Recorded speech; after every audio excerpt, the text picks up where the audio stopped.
right, guys. Welcome to Chemo Glow, where the glow doesn't define me, I define the glow. We are streaming live every Wednesday. Can you tell I'm a little excited and a little nervous at the same time? Every Wednesday at 8 p.m., we are coming to you live on Facebook, YouTube. Please share, follow, and subscribe. You guys have been doing such a good job with following us on YouTube and subscribing and liking and making comments. Facebook, I think we're over 400 plus, Twitter and Instagram. So please continue to show the love. You can also find our podcast where podcasts are available. Well, Chemo Glow is celebrating Black History Month. We are also celebrating men this month. All my guests for the month of February will be men who have been caregivers, thrivers, survivors, fathers, brothers, husbands. So please join us to celebrate them. My guest tonight is Reverend Dr. Anthony Berry. He is going to share a caregiver's experience with cancer through faith and spirituality. I'm so excited about him. I've done a podcast with his wife, Jill, and because he was on with his wife, Jill, at that time, she was his biggest cheerleader. I had to have him for our first podcast. So please welcome Reverend Dr. Anthony Berry. Hello. Hi, how you doing? Good. Thanks for having me. Thank you for coming on. I'm so excited about you being on, and they joke me because I always say how excited I am. But when we were doing your podcast recording with your wife, Jill, I really enjoyed your honesty. I enjoyed how you expressed yourself so very well in front of your wife. A lot of men that I found don't really know how to express themselves when they're going through. Let me just say, during my experience, surviving breast cancer, it's been really difficult for them to communicate with their wives, with their family. Yes. But you seem to have found a way. And even when it looked a little crazy, you were still able to find that way or recognize that you needed a little bit more help. Yes. So go ahead and introduce yourself to my millions of guests out here. Hello, millions of guests. I'm Reverend Dr. Anthony Berry. I'm the husband of a survivor, breast cancer survivor, Jill Berry. She is a 10-year going on 11-year breast cancer survivor. And I came to Greensboro, North Carolina by way of retirement from the military. And as soon as we arrived here in retirement, that's when Jill was diagnosed. So that's how my story begins as a caregiver with breast cancer. 26 years military service. I've been teaching high school for 13 years now here in the local area. And this is the start of my 13th year. So I'm enjoying that. And I've grown a lot as a person from the caregiver experience. I'd just like to leave it at that. They're going to listen to so much more when your podcast is released in about a month or so. Okay. You're about to make me pull that podcast early, but then my segment producer and master controller producer will really be on me. But I really enjoyed your conversation that night. So tell me a little bit about where you were before all this happened. How did you meet your wife? Well, I was a member. We were both members of the military. We were in two different locations. I started my journey to Saudi Arabia to the Desert Storm from Germany, from Berlin, Germany. And Jill was stationed stateside in Missouri. And I was sent to Southwest Asia on a mission that was outside of my normal job as an infantryman. And I arrived there as a truck driver. And Jill was a truck driver. And I started working around the port where she worked. And then I bumped into her at a recreation center of all places. And I recognized her because of her Massachusetts accent. And I had been in the military for some time and I hadn't heard anyone with that Massachusetts accent. It was in the dark. And we talked a little bit about what I was doing. And we got to know each other just for a few minutes, and then she surprised me outside, and when I was leaving, and she jumped up and said hello, and Mhm. we found out where each of us worked, and one thing led to another. About 30 days later, we were getting married, and that's the beginning of our story. Oh, So that's how it happened. Uh, Jill says she wasn't initially in love with me. It happened over time, but there was enough there to get her to marry me in a foreign country after 30 days. And here it is. This year will be our 30th anniversary on April the 20th. oh my goodness. Yep, we have a picture of you young kids back in the day. Yes, And you guys have definitely grown together. So 30 days, getting married in a foreign country, finding out that you guys stayed, what, 50 miles away from each other. yes. And now you guys are trying to set a home in North Carolina. What made you move to North Carolina? Well, over the course of our marriage, I found out that Jill, she had roots in North Carolina through her parents they were from the Carolinas, but they retired from Massachusetts to the Carolinas. So we visited North Carolina several times over the years. And then my last duty station was in Massachusetts. And when I looked around to what we were going to do in retirement, uh, didn't believe that we could afford to live in Massachusetts, even though I was pastoring a church. We came down here by happenstance on I think Thanksgiving, and we looked at some homes, and then one thing led to another, and I felt like we could afford to live here. So that brought us to North Carolina, familiarity and the cost of living. Cost of living. That is so important. Move here. I remember your wife talking about she made sure she did all her homework. She made Yes, sure the water bill was going to be a certain amount. She right. checked it all out. And we'll talk about that water bill later. But after moving here, you guys went on a holiday vacation. And from Yes. going on that holiday vacation, you guys found something out while you were there. Tell us a little bit about that. Right. So Jill found a lump on her breast during a self-examination during the holiday. And, we had decided not to buy any Christmas gifts because we said, well, this home is our Christmas. And we told the kids that, and we went to Massachusetts from North Carolina that first Christmas.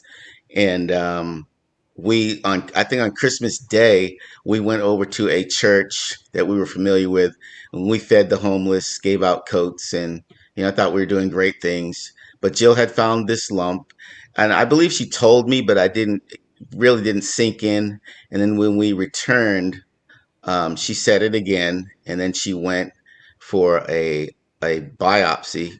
We had to find healthcare.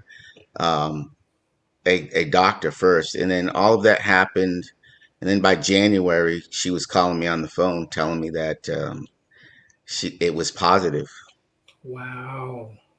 So when getting that phone call, you guys just moved into a new city, new state. You were starting a new job, and Yep. she called you up apparently at work, right? Yes. Yes. And when you heard those words, Well, I felt like I got hit in the stomach with a baseball bat. uh-huh. Everything was new. I was at a new job. I'm coming from the military into teaching high school, and everything was new.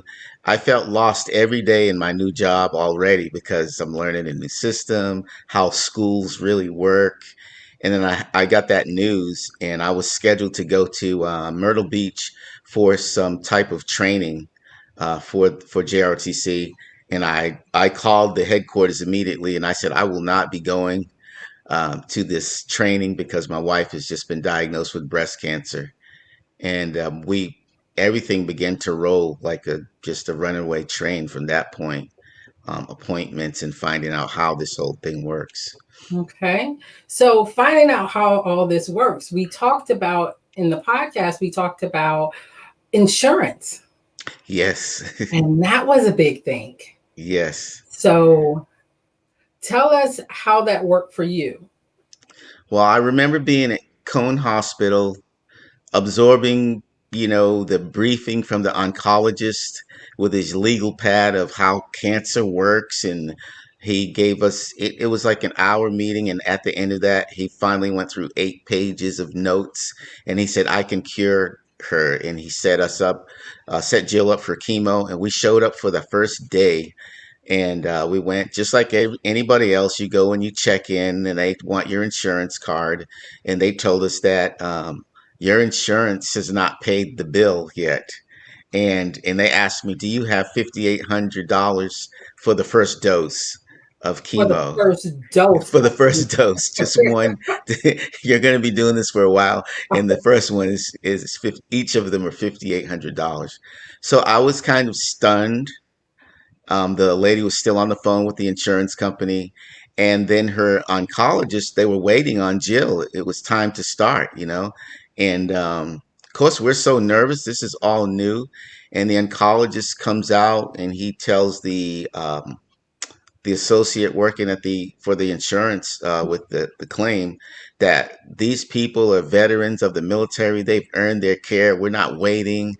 You Mhm. figure out the insurance. We're going to get started. I felt good when Yes. when he said that. I was like, wow, somebody's sticking up for us because here it is. I don't know what to do for Jill about this situation. If I Mhm. commit to paying $5,800, can I do this again next week? No. Yeah. Can I? So that was awesome. um but the whole process, the first day, was not so. I Yeah. went in with one person, and when we left, I had a total new person, that I'm caring for. So tell me about that. You mentioned that that first dose of chemo, the nurse said something to you. Yes, Jill's there. Of course, she's nervous. I can't even imagine what Jill felt. I felt so helpless. And then the nurse comes in. We're in the room where we're gonna start, and she brings in this equipment. She takes out this large vial, bigger than any needle I've ever seen, and it's got this glowing red, substance in it. And the lady's being real cordial, and she says, "Hello, honey. I'm going to get you started here, and I'm going to give you this dose. I'm going to unleash an army in you." Mm. And I was like, wow, that's how they say it. And when she inserted that needle into, I don't know if I can't remember if it went into the IV. It wasn't Mhm. directly into Jill, and it becomes a drip. Mhm. And I just saw Jill's face turn, her skin went pale, and she went kind of cold. Mhm. And I was like, wow. And it just seemed to get worse by the minute. It's like, They call that the red devil. When mm, I started chemo, they were dressed all the way in gowns, like there was hmm a pandemic going on. wow. Everything was covered because it was like, if I touch this stuff, it could do some damage to me. And I'm like, but you're putting it directly in my port. Right. So they called it the red devil. So when you said red, my face changed a little bit because I remember that. There's nothing like seeing that right before they're going to put that into your body. And Right. then how doctors talk, how nurses talk, um, is very important. When they say they're about to release an army in you, okay, is there a better way of saying it? I get it, but that's a lot to take in as a husband. It And is. plus, you have to take into account your whole day, registering, coming in, them telling you that, hey, your insurance doesn't pay for it. You being the Right. husband, the Right. caregiver, and then walking in there and someone saying, he has served our country. Both of them have served our country. They are coming in. But you're still thinking in the back of your mind, we have 18 months or 12 months of this. Really? Right. What are we going to do? Right. So, Reverend Dr. Anthony Bear, tell me about that faith at that time. I was challenged. For us, when we got the news, we had just joined a local church, and I called the pastor immediately. And, I had just left being a pastor for 5 years. Mm-hmm. And I wasn't used to being on the other side of the couch.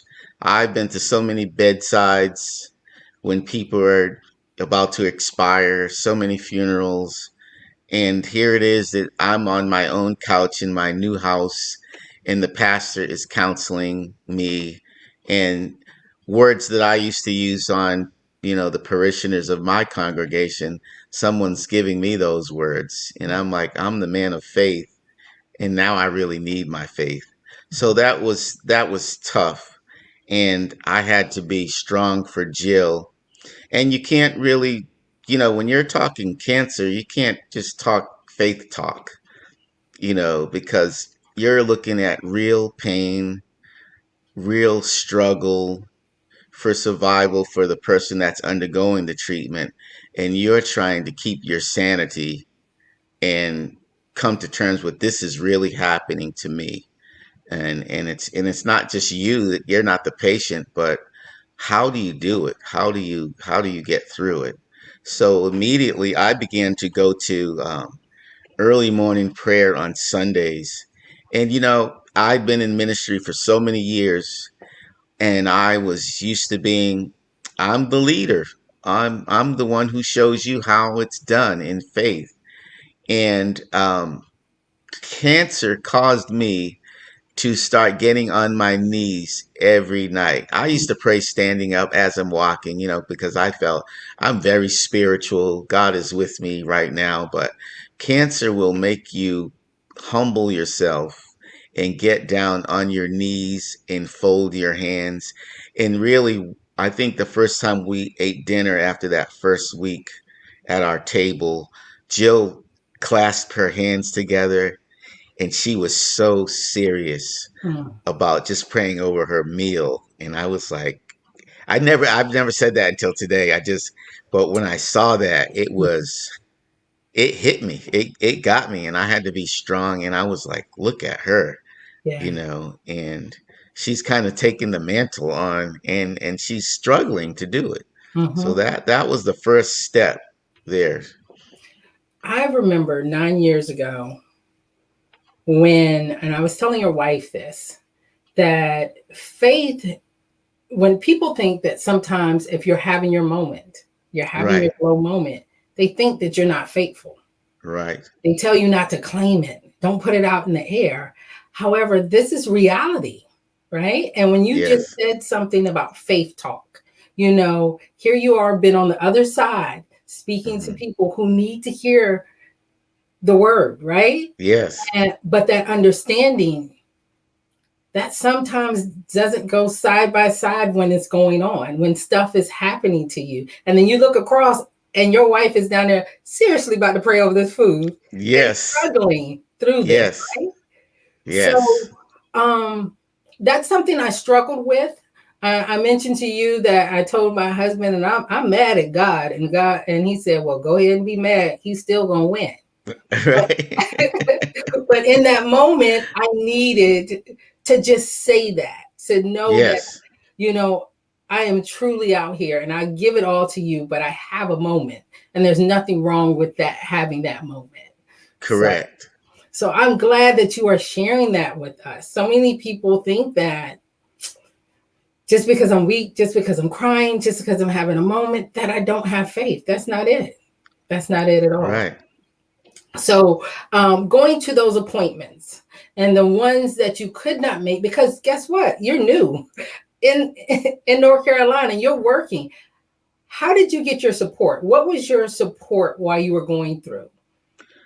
The people of our neighborhood, I mean, this had to be a plan of God. I was apprehensive to move to North Carolina. Mhm. I thought I was the faith person, and I was telling Jill, until I hear from God, and I know that Jill doesn't like me to get off the chain and get too religious with the talk. She's practical, the water bill, how's this going to get paid, and all of that.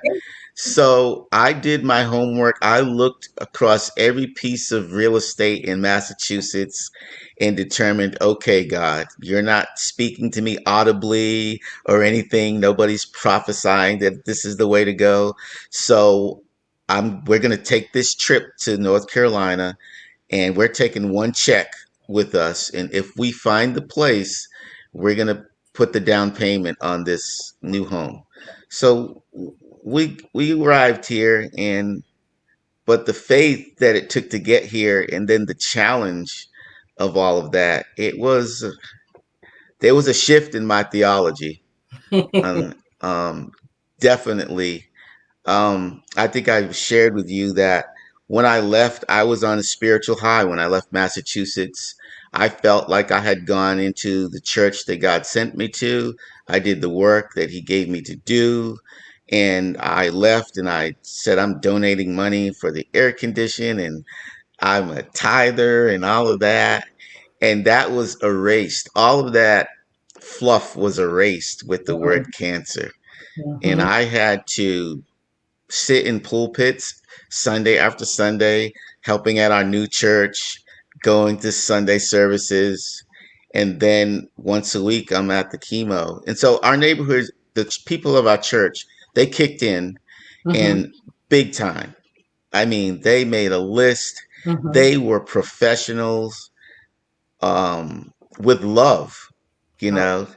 And when I sat, I'm sitting here in my fireplace. I can see my stairs that go up to the second floor, and I was sitting there on the stairs, and there were a bunch of people in our house that I didn't even know. They mhm. just came and gathered, and they said, "Do you want us to help?" I just said, "Yes, yes." I am overwhelmed with everything. I'm about to crash. Yes, whatever you say. Yes, dinner, laundry, rides, everything. I will take it Yeah. because I'm just destroyed right now. And And you had two kids I in had two high school. kids. Yes. And did you continue to get your treatments where you were at, or did you have to go somewhere else after that? Did your insurance start taking your um They started taking it, but when it came time for Jill's surgery, we had mm, another snag.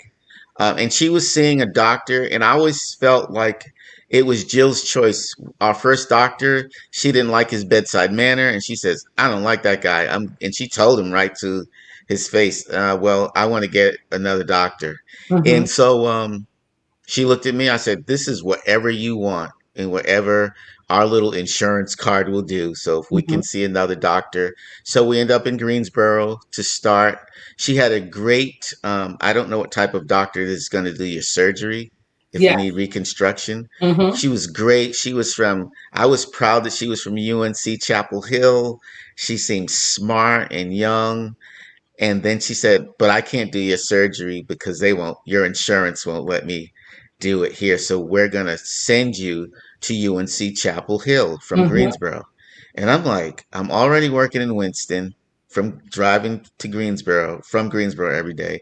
Now I got to find out where this hospital is, and Jill would map out the hospital route in her mind and make sure I hit all the exits because I was just drifting, trying to Yeah. keep it together. And when we got down to Chapel Hill, I realized I'm alone out here. I don't, all my Greensboro help is back in Greensboro. And The your kids kids are in are back in school. Greensboro. Yeah, I didn't even realize I left the kids. I was so preoccupied that day. And I remember, you know, from what you see in the waiting room, this is where Mhm. my ministry skills changed.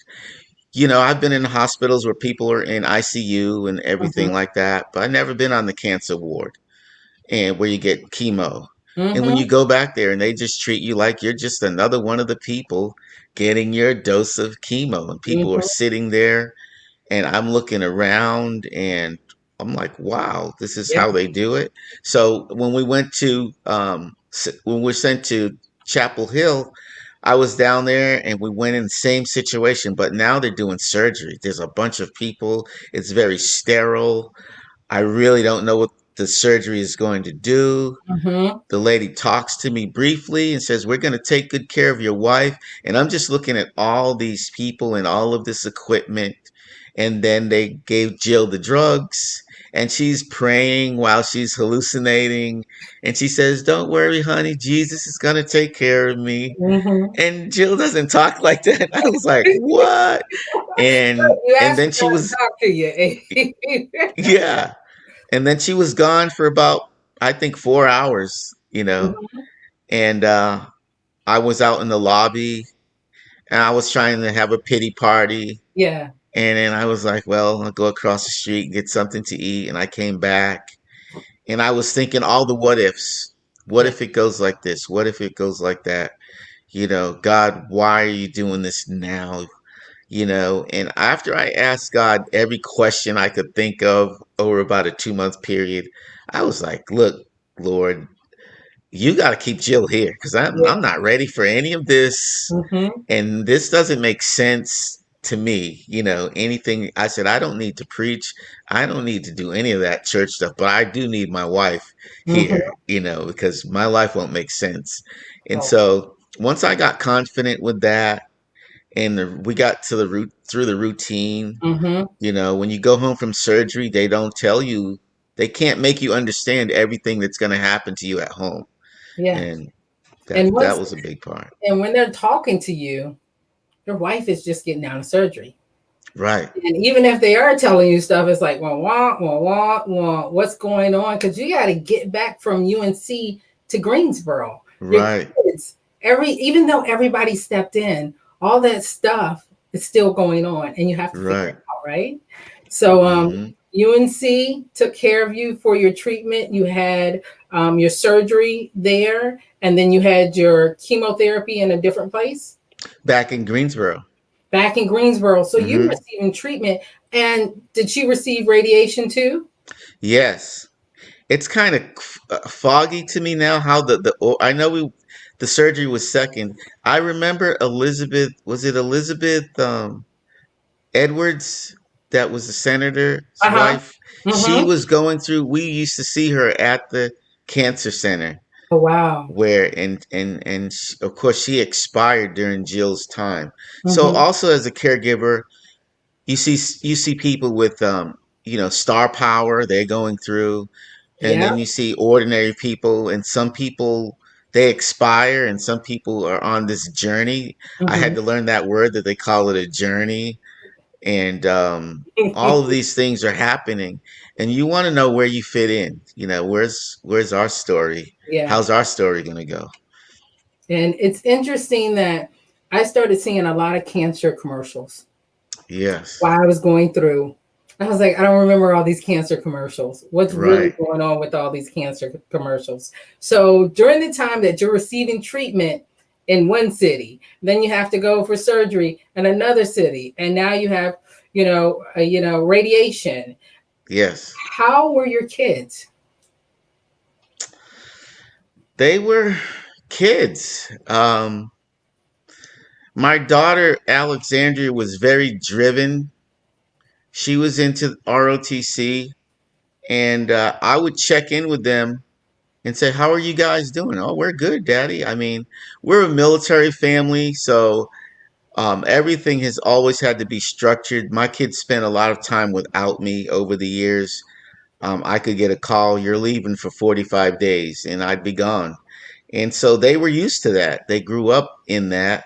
I think they missed it. The last time I left was for over a year, but they were used to being on their own and functioning without me. But it was scary to me that they were that good.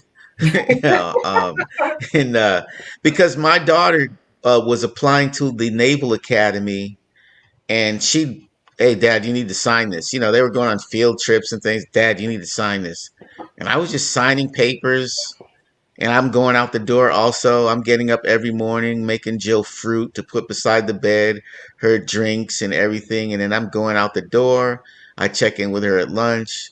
So I checked in with the kids. And before I knew it, Alexandria was giving me an acceptance letter to the Naval Academy. And I couldn't even read it the first, for maybe like 3 weeks. And then one day I remember saying, "Hey, go get the letter. I wanted to be in my right mind when I read it, when I read the letter, because I didn't, I wanted to give her the right response." And I just remember telling her, my jaw was on the floor. I said, "This is the greatest thing I've ever read. This is the greatest thing in the history of our family." And yeah, and so they were Wow. just going on. And now she's at Harvard, right? Yes, yes. Jill said that the things you guys talked about, the things that you guys taught your kids was all coming into play. Like they actually listened when you thought they weren't actually listening. Right. They were doing their World. Sorry about that. Go ahead. they were doing their chores on autopilot, cleaning the kitchen, taking out the trash,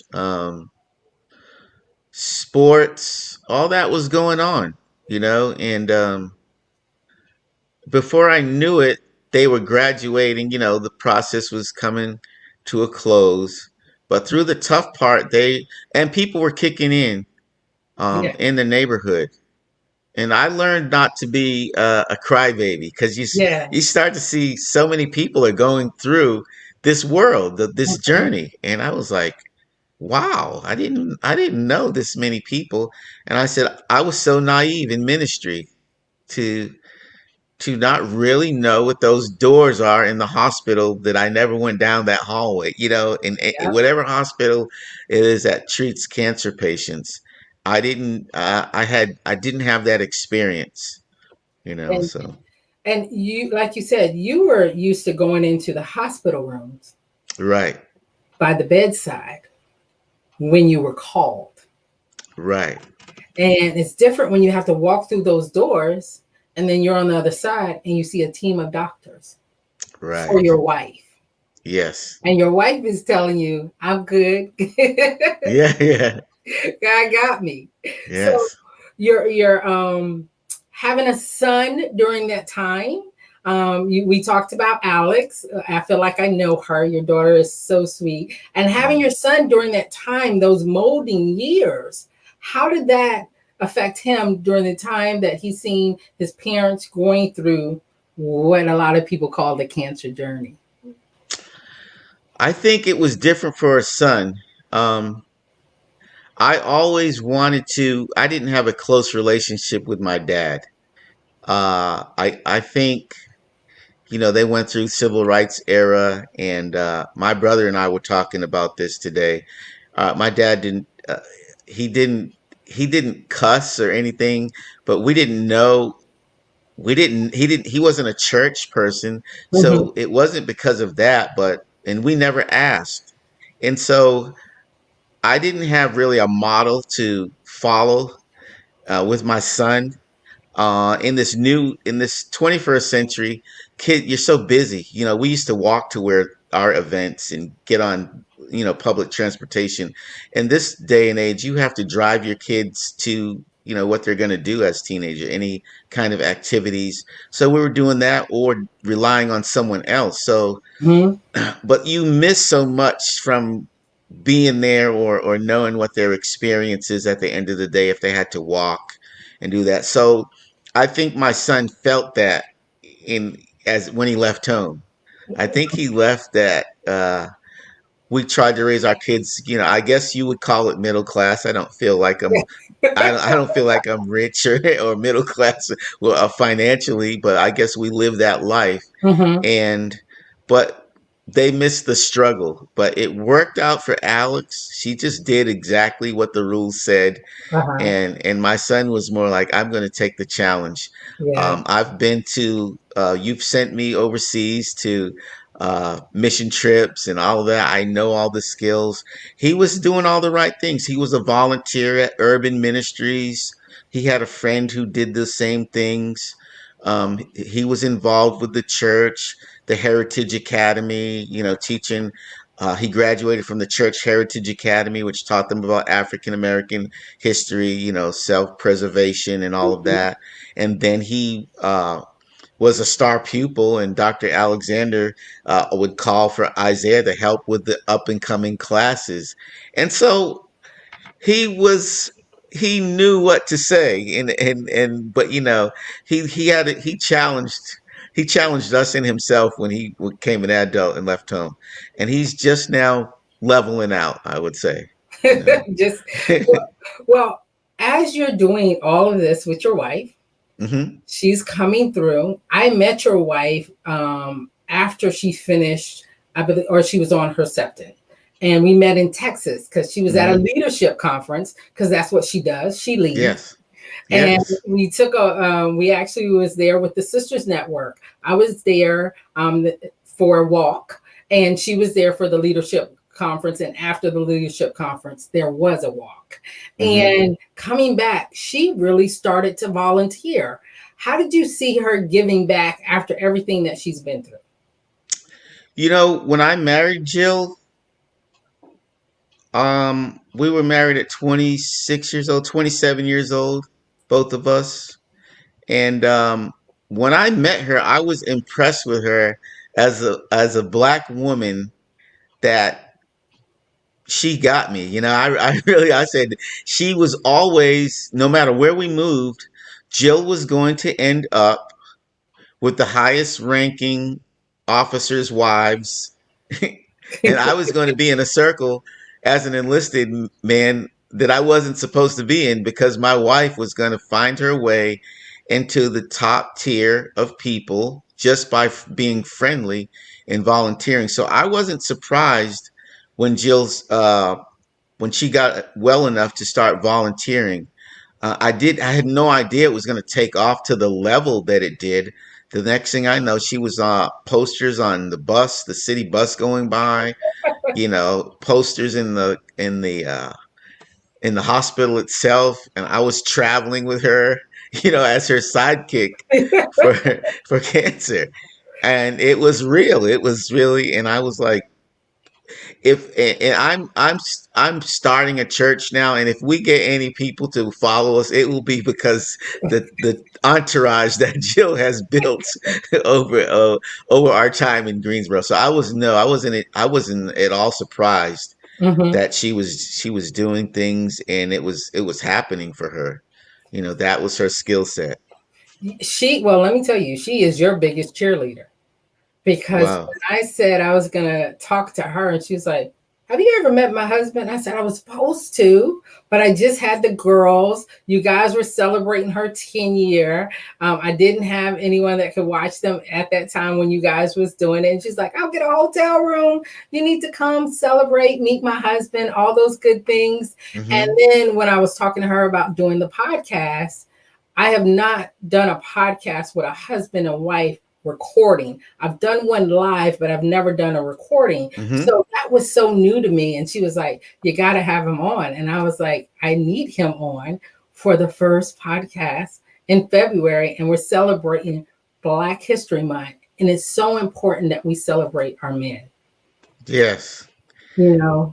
Yes, I think that is definitely, when in the recent election, when all the women, Stacey Abrams got Mhm, all the people to vote and all that, and the women was celebrating, and I was happy, and I mhm. still am happy about that. And I was like, "Where are the men? What were we doing?" I know we voted, I know we did, but Right. were we rallying together? And I'm sure there are pockets and organizations, fraternities that did what they had to do, but all of our heroes from the '60s and civil rights, those gentlemen are passing away, and I think about that often. Who's going to write the stories of the Mhm. capture that, that magic, that faith that they had, and make sure the generations know, where that came from, and who's going to be those next voices. So yeah, I think it's important to for men, and I don't know how. I was speaking with my brother today about my past in the military, and I'm not going to get into all of that, but some of the things I had to face as an African American man, that people don't want you to talk about if you faced racism or this and that, and of course it pervades everywhere. But I told him how I went there to prevail. I knew this fight from a child, and I never made it an excuse. I excelled and went around it and got over it. And it tried to slow me down. And to make a long story short, I became Dr. Berry in 2019, December. I Mhm. had been in college while I was in the military online, and everything it took me to start a bachelor's degree. While when I decided this is my retirement plan, it was 15 years of online learning and being by yourself and working and running a family and pastoring. And those years took a toll on my family. But I was always Dr. Berry. I didn't know that Uh-huh. until I started talking about it recently. And it wasn't the bill that I got from the from the degree at the end. It was just that I started looking back at my life and all that God brought me through. And I said, I was always him. That's why they were, and I didn't know it. I You didn't were know. always him. Yeah, I didn't know I was smart. Well, I didn't know it was hidden treasure. But yeah, so it's important to celebrate, black men. It is. well, I have a couple of questions for you that are coming Okay. through. One of them is, how did your faith talk with others change during this journey through cancer? Like, how were you speaking to other people during this journey through cancer? Did it change? Um, Yes, I'm very candid with people. Um, I don't want people to hide. I don't want people to talk to me with religious language. I want to know what's really going on, mhm. and I want you to know that if I'm talking to you about faith, there are men that I talk to and we just talk about what's really going on and whatever emotion we need to express it in and Mm, saying this is where I am, and if I need to repent about what I just said, then so be it. But yeah, I needed to let you know where I am before I'm on the news somewhere because I had pent up stress that I didn't deal with. yeah, I'd rather that we be real about what you feel and about where you are. Because what I learned is when Jill um, became this famous person for surviving breast cancer, people started coming to us like magnets because they believe that is it their faith? Is it their this? And I said, we still had to struggle. yeah, I got down on my knees and I have not stopped. This is what transformed my faith, or think something that became an addition to my faith, is I get down on my knees at 3 in the morning even if I'm tired, because it started when Jill was going through chemo. And after working, driving 26 miles to work and 26 miles back, making sure the kids are got what they need, supporting them in sports, cooking dinner, making sure the house is back to, restart for tomorrow. I didn't have time to just talk with Jill. So I would get down on my knees and 3 in the morning from 3 to 5, and I oh, would just pray. Sometimes I didn't have anything to say to God. I was just there repeating the same old thing. Lord, thank you, this and this and that. And it became systematic for me. yeah, And in the morning, something that we've always had in our marriage, I keep a journal. And because I rose early in the morning to go to work as a military member, I would write Jill a note of some sort in that book at like 5 in the morning because all the lights are off, the kids are still asleep, she's still asleep. And I mhm, would leave her a note about this is if we were angry about anything, I would address it because I was taught by my first pastor not to let the sun go down on your wrath. oh, So wow, I practiced that in my marriage, that because it's tough to be in the military and be at work where you cannot tell people no. There's absolute rank structure. So if your wife wants to talk to you about an emotional problem, you can't just stop and handle it. So mhm, my method of dealing with things so they don't follow me to work is I would either we have to talk about it, or I leave you a note, Jill, this is where I am with that, and I love you always.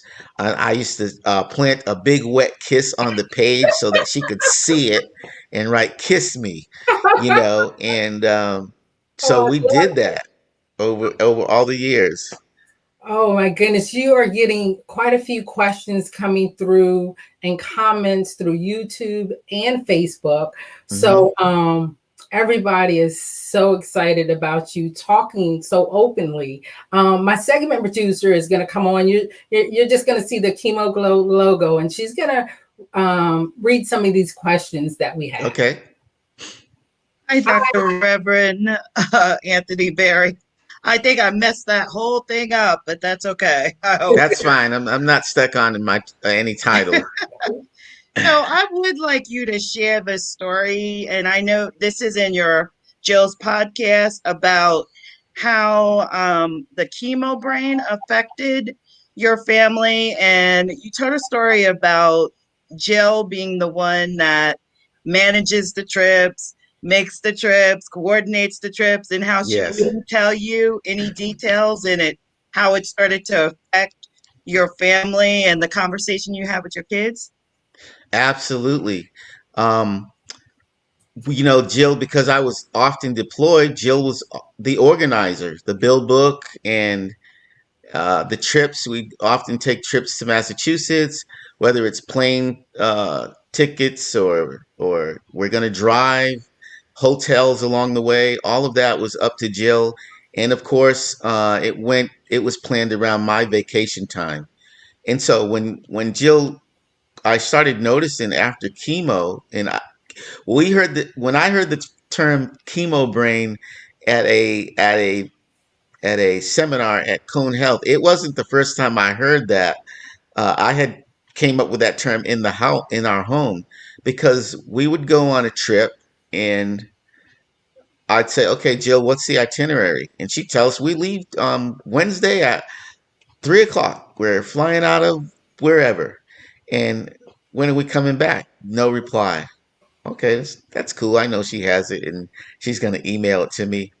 And we'd be in the it was time for us to end the vacation and come back. And everybody's like, "Mummy, when do we leave? What time do we?" And she'd swear up and down, "I told you that already." And I was like, for the first few trips, we made it through that. And I was like, maybe I'm going crazy because I work a lot of hours. So I didn't make a big deal out of it. And then I think it got to where Alex was at the Naval Academy and we had to have her back on time. I mean, no ifs, ands, or buts about it.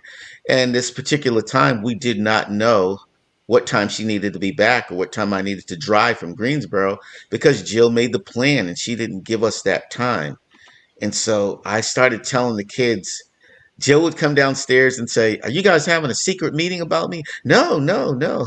Well, I would tell the kids, if mommy makes the plan, you have to figure out how to get the end game from her because we need to be right.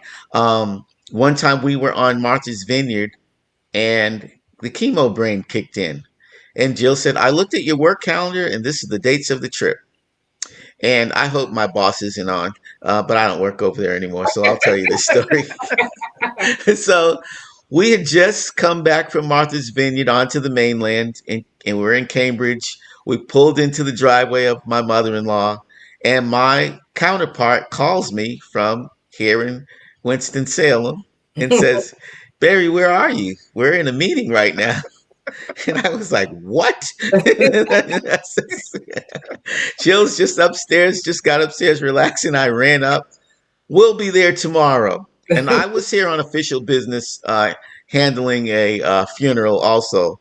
But, I had to bend the truth a little bit that day to get myself on the road that very day and be in the next morning. They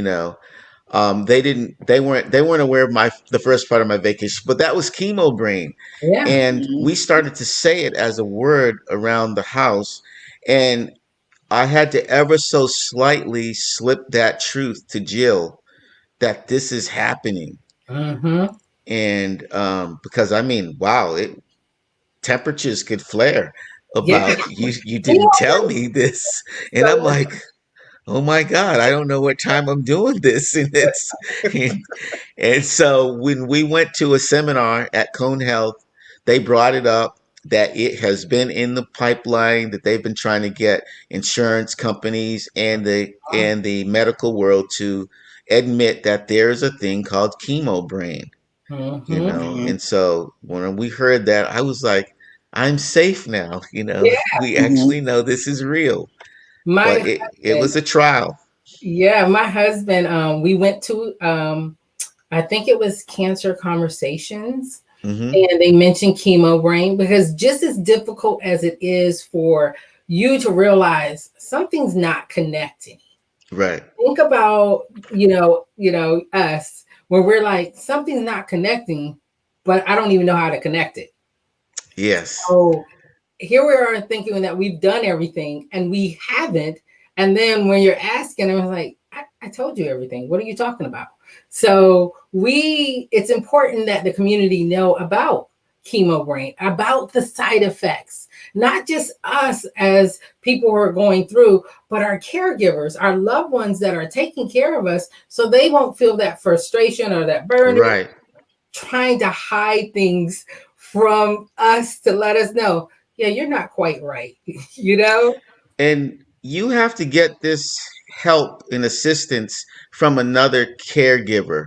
Mm, I met Jill's friend, Melissa, and her husband. When we met at an event, we just locked in, and we just knew what each other were going through. And I was so happy to meet someone else, because another pastor can't help you, yeah. another minister can't. They just can't help you. Someone with another disease can't help you with Mm-hmm. what you're going through.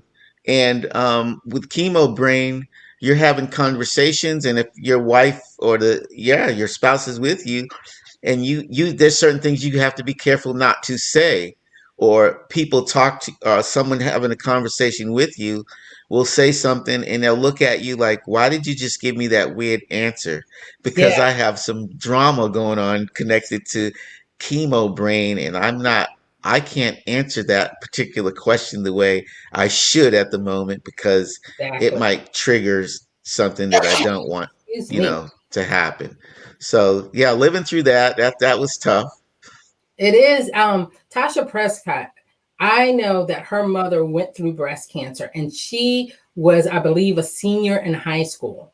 Hmm. So she just remembered her mom going through chemo and how it took her through, and looking at your kids going through the same thing with the chemo brain. It affects Hmm. the kids as well because they're trying to figure it out. So Yes. that is something that we really need to talk more about. And I'm glad you're talking more about it. Have you ever thought about, starting a support group for men that have gone through? I hadn't had time until I finished school. School was so demanding. I would never do that again while I'm working and trying to be in ministry. But I think I would love to do something like that.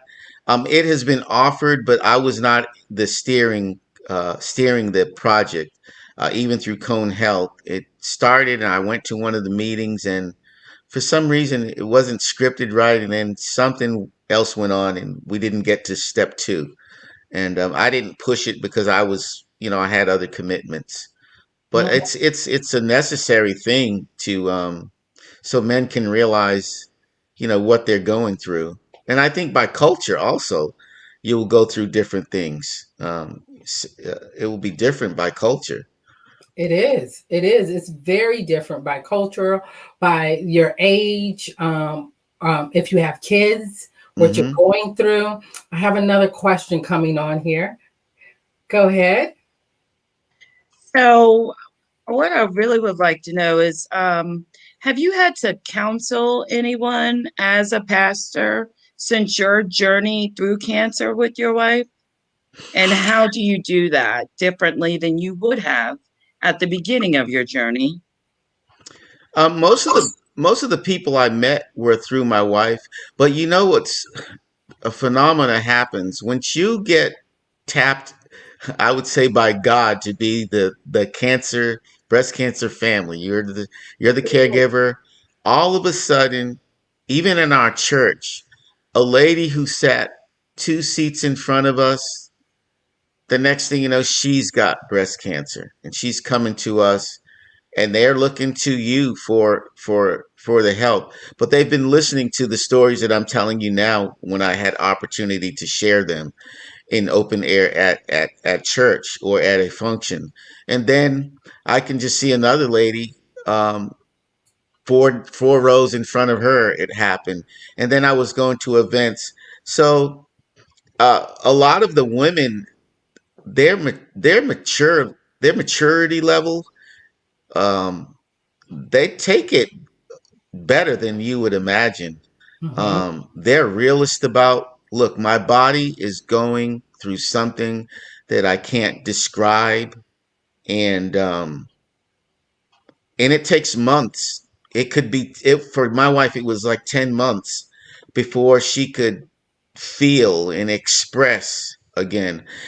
So counseling them, there's a lot of things that will shut down. We were like in our story, when I arrived here, my wife was immediately diagnosed. We're in a brand new home.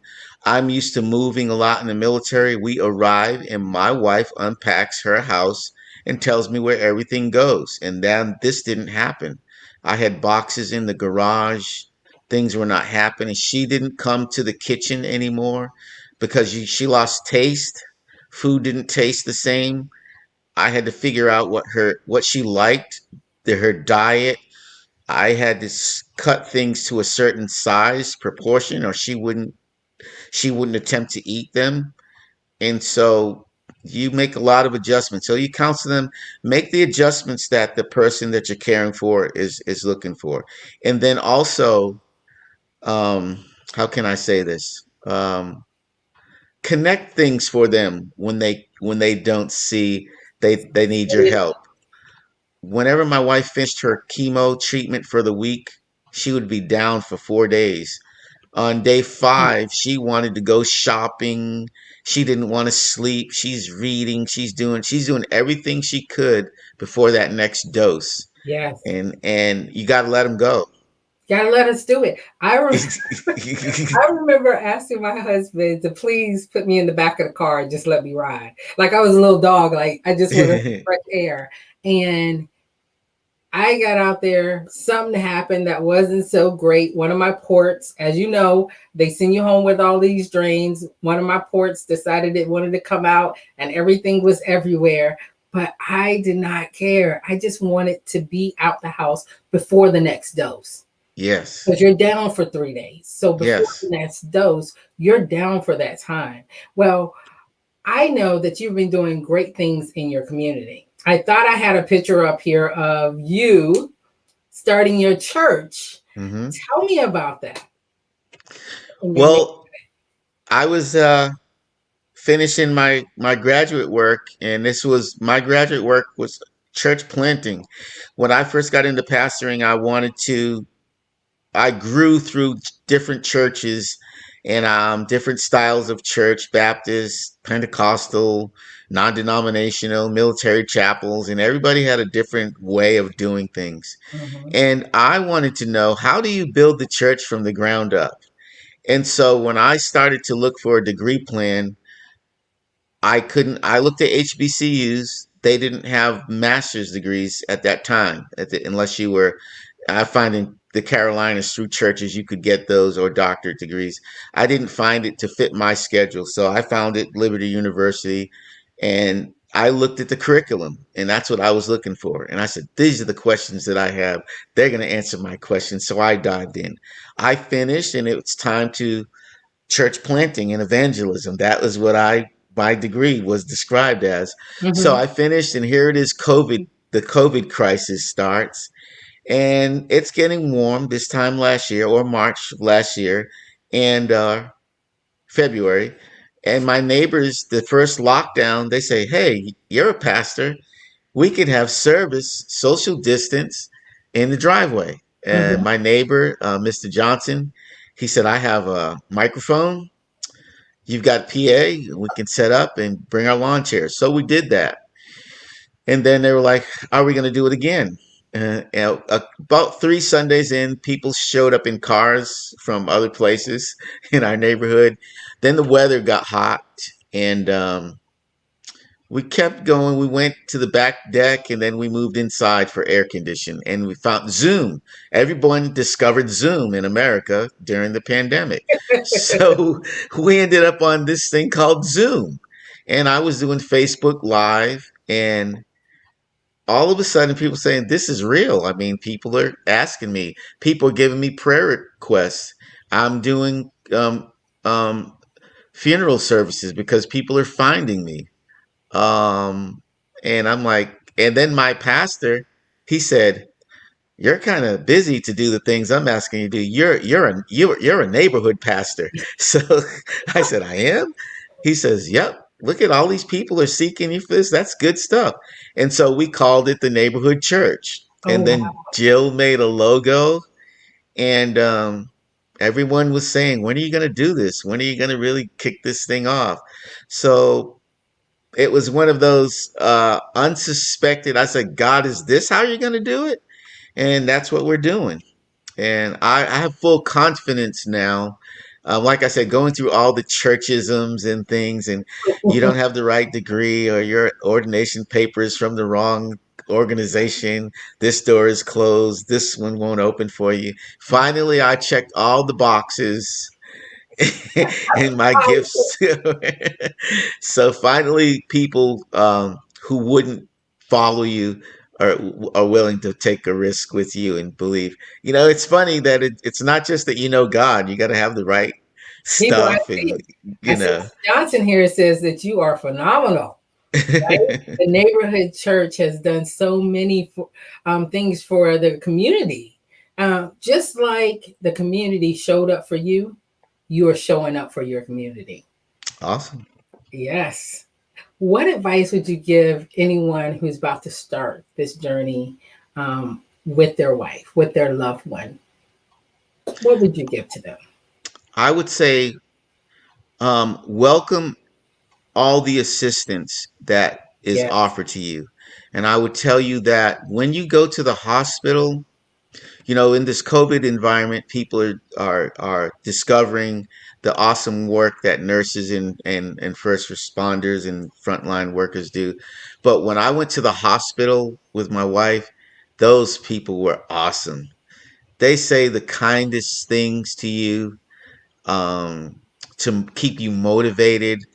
My second trip to the hospital with Jill for her second dose, I was so overwhelmed by trying. I didn't want to. I felt like I couldn't tell my students as a school teacher that this is what I'm going through. I didn't want them asking me every day, even though I was driving to work, crying all the way there, and Mhm. then staying in the parking lot until I got myself together. Felt like I couldn't tell them. So that second week that I went to treatment with Jill, I almost fainted while I was walking into the ward where they do chemo, where they give you your treatment. And I caught myself. I said, "Wow, that was real. I'm really overwhelmed, and Yeah. I'm not the patient." So understand that you're going through a lot, and you've never been there before, Hmm. and nobody can explain it to you. All of your weaknesses will be exposed, so you just might as well. I don't care if you think that you can pray rain out of heaven. If that's your thing, that's not going to do you any good. You're going to have to experiencing letting yourself go and accepting help, and the people are there. You wouldn't believe it. You don't. This world is invisible to you before it calls your name. Mm. You know, even as a pastor, like I said, I've been in the hospitals. I didn't know that people that I possibly was praying for as a pastor had bottles draining on their body underneath the Mhm. sheet. You don't know that until you go home with your patient with some instructions and a big bag of medicine. I remember that big bag of medicine when you were talking about making sure the food was right, making sure Yes. this is going on. If you're not going through that, you don't understand that husband, that loved one, that person, that teenager who might be caring for their loved one, their mother, their father has to do all of that. So getting the resources. And I think Roseberry said it best. She said, what a man, what a man, what a mighty good man you are. I know she's related somewhere. That's my sister. Oh my goodness, she's speaking truth, and I think your wife would agree with that. Please tell us where we can find you. Well, you can find me. You can look me up on Facebook um, under my name, Anthony M. Berry. I'm on Facebook. You can send me a friend request. We are in the process of we've got a website, but it's under construction. We've got Mhm. the name or the domain approved and everything. I haven't had time to stop this week. It's probably in my inbox with some instructions that I need to make the next move. But we did all the pictures. So that's coming because we want to be able to broadcast. Where I'm seated right now is my pulpit. Yeah. And people have gotten used to that clock. I'll tip this up. They've gotten used to seeing that clock just showing on Facebook Live, and then I step in front of it. But we've gotten to the point where we're trying to 5, 4, 3, 2, 1. We're on, and at the end of the message, I'm off.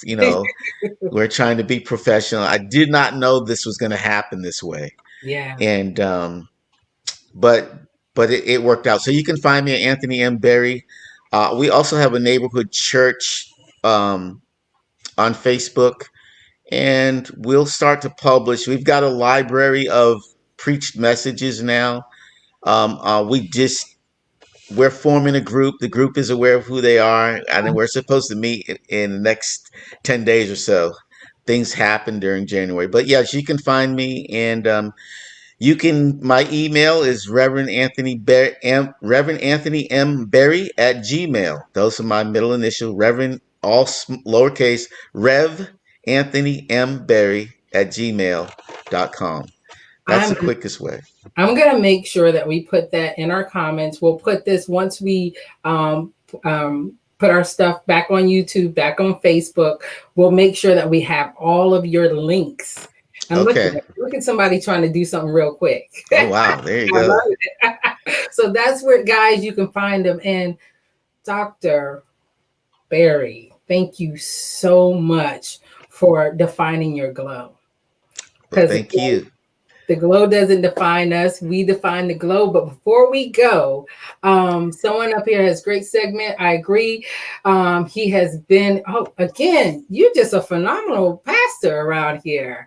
Way to go. That's from Uncle Anthony. Oh, so I am so glad that you have your followers, you have your community, you have your family, you have everyone, and they all appreciate you. And I want to thank you again for being with us on this awesome show. Stay backstage. Don't go anywhere. I'm going to chat with the followers real quick. Guys, Okay. and check us out every Wednesday. We are coming to you. We are celebrating men this month. Celebrating men. We're looking forward to our next person who is coming up. It is going to be Michael. Michael will be, his podcast is already out there, guys. So make sure you check out Michael's podcast.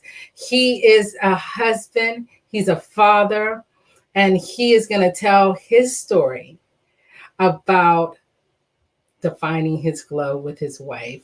I want to thank everybody again. Remember that you guys can find us on YouTube, Twitter, Facebook, Instagram. We are making sure that we're coming to you every Wednesday at 8 o'clock. And again, next Wednesday, check us out. We're talking about healing on the other side with Michael V. Thank you, guys.